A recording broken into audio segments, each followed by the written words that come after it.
Halo, selamat datang di channel Alfian Sensei. Apabila channel ini bermanfaat, jangan lupa klik tombol subscribe dan juga like. Semoga bermanfaat. Oke, baik. Untuk kali ini kita akan sharing terkait keselamatan pasien. Nah, ini merupakan indikator mutu pelayanan asuhan di rumah sakit. Nah, keselamatan pasien ini terdiri dari 6 komponen, di mana komponen-komponen tersebut memang sudah diatur dalam aturan undang-undang yang harus diintegrasikan oleh rumah sakit ataupun pelayanan kesehatan yang harus melaksanakan program akreditasi. Karena program akreditasi ini adalah salah satu poin menjadi prasyarat untuk izin penyelenggaraan suatu instansi pelayanan khususnya rumah sakit. Nah, apabila tidak terakreditasi, maka izin rumah sakitnya dapat cabut. 1. 2. Apabila rumah sakit tidak melaksanakan akreditasi yang dimana di dalamnya terdapat sasaran keselamatan pasien, maka terkait program kerjasama dengan sistem jaminan sosial ataupun program BPJS, maka tidak dapat dilaksanakan. Nah, ini adalah sehingga mau nggak mau rumah sakit harus berbenah mempersiapkan diri. Karena keselamatan pasien merupakan tanggung jawab dari rumah sakit beserta yang ada di bagian rumah sakit. Baik, sasaran keselamatan pasien yang pertama merupakan ketepatan dalam identifikasi pasien. Nah, di mana dalam pelaksanaan identifikasi ini ada beberapa poin yang harus diperhatikan. Nah, ini merupakan landasan hukum terkait pelaksanaan keselamatan pasien di rumah sakit. Yang pertama, Undang-Undang Nomor 29 Tahun 2004 tentang praktik kedokteran, yaitu terdapat pada pasal 2. Kemudian Undang-Undang Nomor 36 Tahun 2009 terkait tentang kesehatan pasal 5 ayat 2, pasal 19 dan pasal 54. Kemudian Undang-Undang Nomor 44 tentang rumah sakit tahun 2009 terdapat pada pasal 13 dan pasal 32. Nah, kemudian ada Permenkes Nomor 16 tahun 91 tahun 2011 tentang keselamatan pasien, dan juga terdapat pada Permenkes nomor yang terbaru, Permenkes nomor 11 tahun 2016. Oke, kita lanjutkan. Nah, ini adalah pengertiannya. Keselamatan pasien bertujuan supaya asuhan kepada pasien lebih aman. Nah, meliputi dari asesmen resiko apa yang ada di rumah sakit itu semua dikaji dan identifikasi, kemudian dikelola supaya resiko tersebut dapat diminimalisir. Kemudian pelaporan dan analisis insiden, sehingga kalaupun ada suatu kejadian, suatu ada event, suatu ada insiden, itu semuanya wajib dilaporkan. Kemampuan belajar dari insiden dan tindak lanjutnya.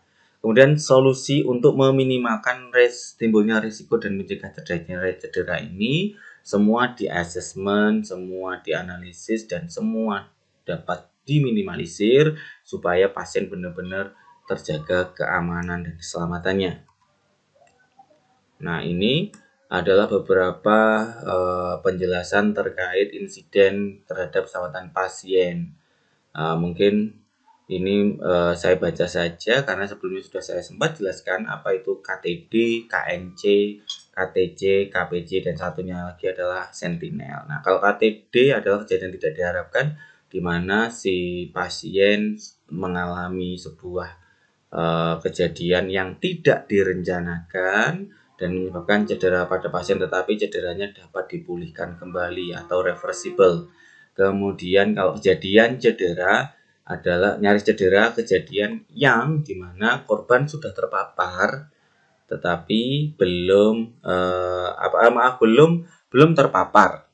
Si korban belum sampai terpapar dan juga tidak ada cedera. Kemudian yang kedua, kejadian tidak cedera, korban sudah terpapar. Ya, korban sudah terpapar, misal kesalahan pemberian obat, tapi karena obat ini sifatnya contoh seperti multivitamin, obat anti nyeri, sehingga efeknya tidak begitu signifikan atau tidak memberikan efek yang menyebabkan cedera. Kejadian yang memang masih berpotensi dan belum masih terpapar pada pasien dan belum terjadi suatu hal-hal yang sifatnya mencederai pasien. Misal pengaman kunci tempat pengaman tidur pasien tidak dapat dikunci atau rusak, roda tempat bed pasien tidak dapat dikunci, kemudian misal terjadi event listrik padam. Nah, contoh-contoh seperti itu. Oke. Nah, ini dia penjelasannya. Nah, contoh yang paling bawah sendiri terkait sentinel. Sentinel adalah kejadian yang tidak diharapkan mengakibatkan kematian atau cedera yang serius. Nah, wajib dilakukan analisis dan solusi pembelajaran supaya tidak terulang kembali, sehingga dilaporkan kepada tim keselamatan pasien di rumah sakit. Identifikasi pasien. Seluruh pasien yang dirawat di rumah sakit harus diidentifikasi dengan benar.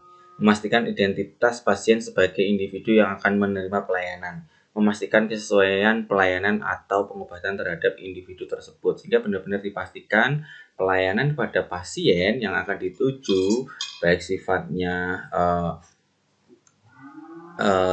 yang kuratif, caring, ataupun tindakan-tindakan yang memang akan pada pasien, baik itu yang beresiko ataupun tidak beresiko, itu sesuai tepat sasaran pada pasiennya.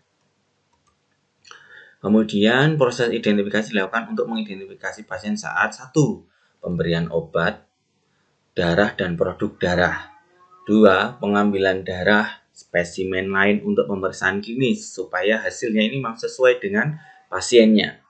Kemudian pemberian pengobatan atau tindakan lain, misal bedah, tindakan non-bedah, pemeriksaan klinis, dan penunjang lainnya harus diidentifikasi kesesuaian identitas pasien. Nah, sehingga ditetapkanlah untuk identifikasi pasien ini pemberian identitas dalam bentuk gelang. Nah, rumah sakit mengembangkan suatu pendekatan memperbaiki peningkatan untuk ketelitian identifikasi pasien, pasanglah gelang identitas pada pasien.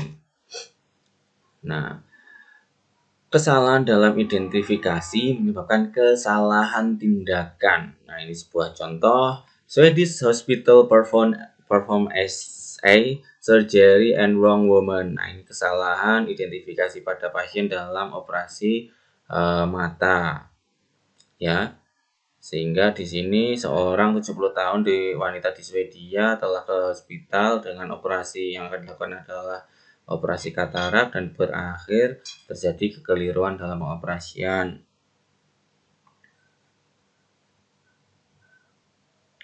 Dan beberapa kasus bawahnya, Swedish nurse suffer burn after angel wrap.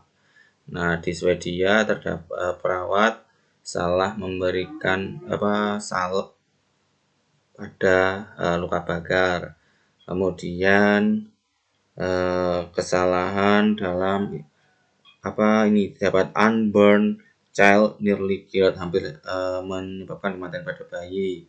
Kesalahan pada isolasi pada bayi. Nah, ini kejadian-kejadian kesalahan identifikasi menyebabkan kesalahan pada pasien dan menyebabkan kesalahan. Nah, ini juga terjadi kesalahan identifikasi di mana ini black baby is born to white bear.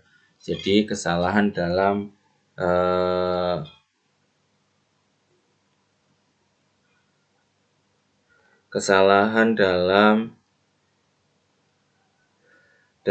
melakukan contoh bayi tabung dalam penginjekan sel spermanya.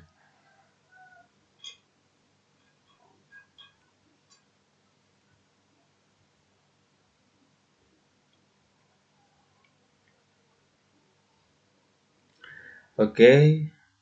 Kemudian, nah ini adalah warna gelang buat pasien. Gelang identitas, biru untuk laki-laki, perempuan pink, merah alergi obat dan makanan, kuning untuk resiko pasien dengan resiko jatuh, ungu untuk do not resuscitate atau jangan dilakukan resusitasi, hijau untuk alergi karet atau latex.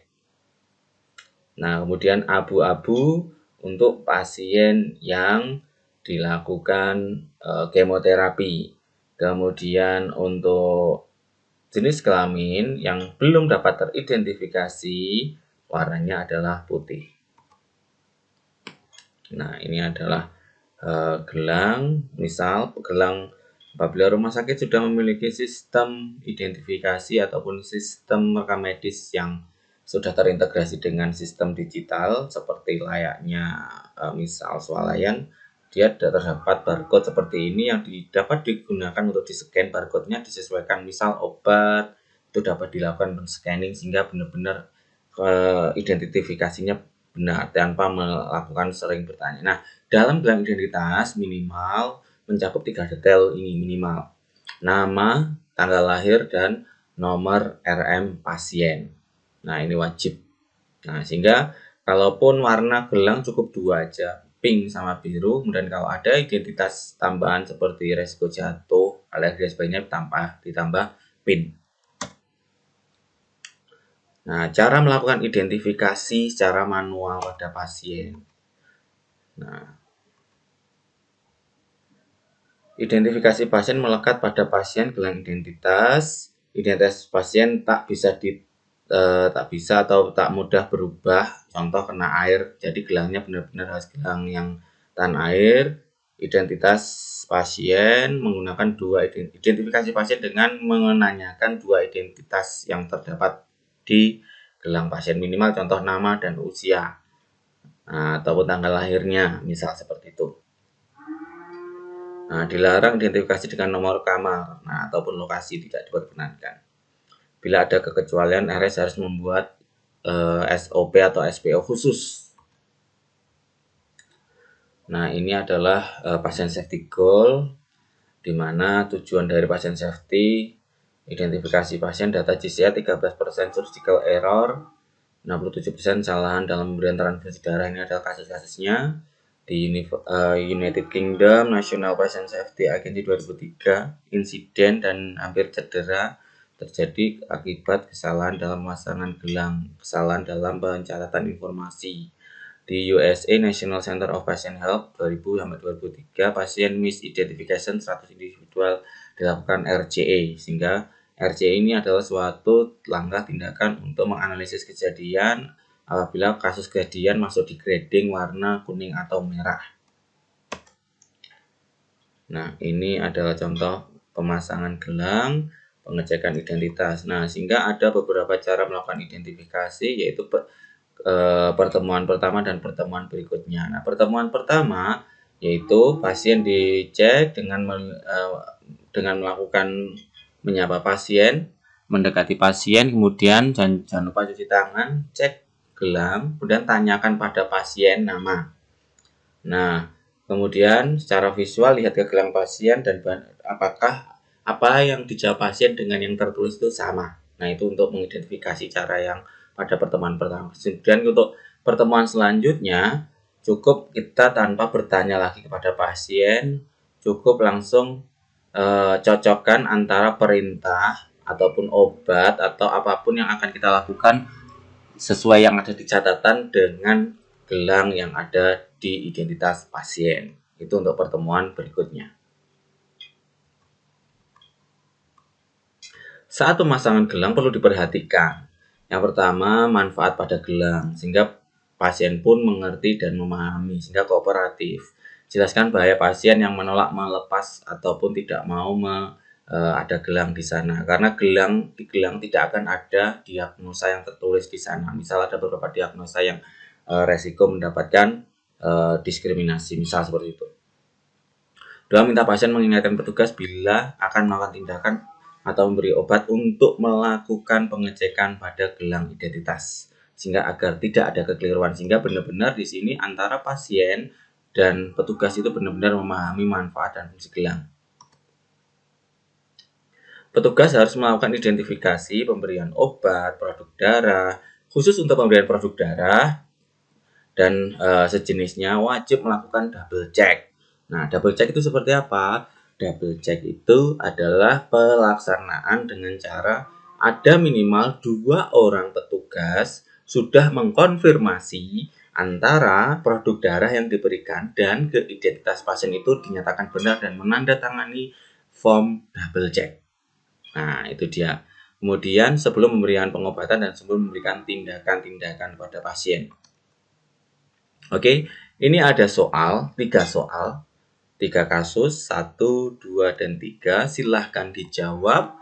Jawabannya nanti silahkan ditulis di kolom komentar di channel YouTube Alfian Sensei. Terima kasih atas perhatiannya. Sampai jumpa kembali. Wassalamualaikum warahmatullahi wabarakatuh. Salam Strada Indonesia.